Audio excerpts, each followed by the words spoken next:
हर हर महादेव जय भोलेनाथ भोला बाबा पार करेगा।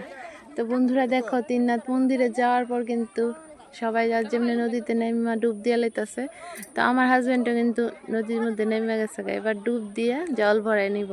ঘটের মধ্যে জল ভরাইয়া বাবা তিননাথ মন্দিরের বাবা ভোলানাথের প্রথমে স্নান করাইবো, তারপর আবার ডুব দিয়ে জল নিয়ে ভোলাগিরি আশ্রমের বাবা ভোলানাথের লিগে জল নিয়ে আইব, যেখান থেকে আমরা রওনা দিছিলাম শিবস্থানের উদ্দেশ্যে।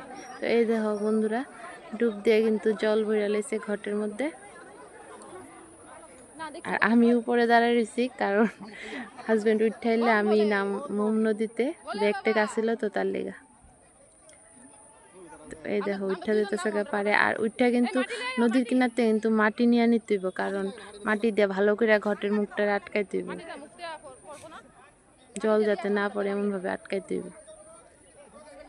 আর বন্ধুরা তোমরার মধ্যে কারা কারা শ্রাবণ মাসে সোমবারে শিব স্নানে গেছো কমেন্টের মাধ্যমে জানায়ও। দেখো মাটি নিয়েও নিচ্ছে, তো মাটি নিয়ে এবার দেখো প্রথমে কিন্তু সরা দিয়া ঘরটারে ঢাকছে, তারপর চারিদিকে ঘুরায় এমনভাবে মাটি দিতে হইব যাতে এক ফোঁটা জলও বাইরে বাইরেতে না পারে। তারপর শালু কাপড় দিয়ে আবার মুখটারে বাঁধতে হইব। তো হাজবেন্ড কিন্তু বাইন্দা লাইতেছে। বন্ধুরা ভিডিওটা কেমন লাগছে জানায়ও, ভালো লাগলে সবাই লাইক কমেন্ট করে পাশে থেকো। সবাই ভালো থেকো, সুস্থ থেকো, সবাই মিলে একসঙ্গে ভোলা বাবা পার করেগা। জয় শিব শম্ভু, জয় ভোলেনাথ।